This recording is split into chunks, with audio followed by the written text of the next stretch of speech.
I'm Kerry Tankard. I'm the Superintendent Minister of the High Peak Circuit, and I live in a small town called Chapel-on-Frith. It's a small circuit of 5 churches. I'm the only minister working with those 5 churches in the heart of the Peak District.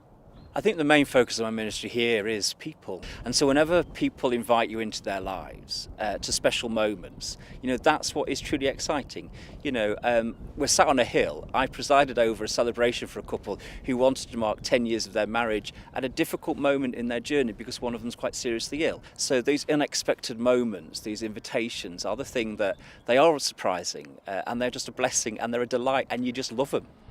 In Chapel we have the church, and across the road we have a small sort of coffee shop, which is a sort of social enterprise. And it's just an opportunity really for people to engage and meet each other. It provides a space for an Alzheimer's group to meet and talk. It provides a space for artists to run small group work. And what's wonderful about that is they contribute to the life of the coffee shop, but also, they provide volunteers for us now, and it's extended our sort of reach into the community in a different way. I first received my calling when I was in my teens. I was at a sort of Christian event and I felt sort of touched by the sermon that I heard. I can't tell you anything about the content of the sermon. I can only tell you that at that moment I sensed God's call on me. And it was then really a process of trying to work out what that call was. And that came through conversations with others in the weeks and months that followed, and that sense of affirmation that came from unexpected places.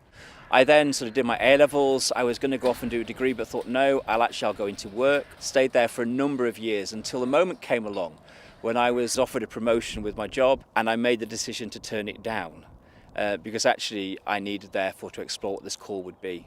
I sort of then put myself before the church, and I just missed the deadline. The one thing I couldn't have appreciated at that moment was in the following months my mum would die. And had I responded initially to that call at that moment, that timing would have been awful. I never imagined 30-something years ago now, when I felt that first call to ministry, I would end up living in a place like this. I think I've learned in the last 20 years what ministry is about. It's not exciting all the time and it's not fantastic all the time. Sometimes it is ordinary, it is traditional, and yet there are then those other moments when suddenly the person says the right thing or the right moment occurs and you realise you are exactly where you need to be. I'm at quite a significant moment in my ministry. I'm about to finish my time in circuit.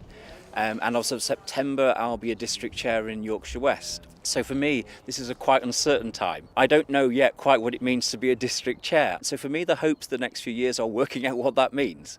If you're thinking about ministry, I think the key thing is this. If you can do something else, then maybe think about doing something else.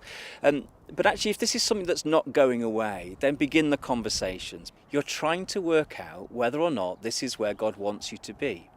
So I think some certainty and some doubt is not a wrong thing in that place, because actually you're going to go and see people whom along a whole process are going to sit with you and ask you difficult questions. They're going to cause you to reflect on where you are and why you feel called to this. It may be that you hear in that, actually this is exactly where God is calling me, or what you may hear is, do you know what, God's actually calling me to be a great cleaner or a great solicitor or a great teacher, but that's where your ministry is going to be. So I think if you have certainty or doubt, still explore. It's absolutely worth it. There are villages that I visit here, and when I'm driving back from worship on a Sunday morning, I sort of think, and the church pays me to do this. It's just an absolute joy and privilege. The God who called me 30 odd years ago has in that time taken me to some very different places. But at every single place, the one thing I can say is I have met God and lived with the people of Christ.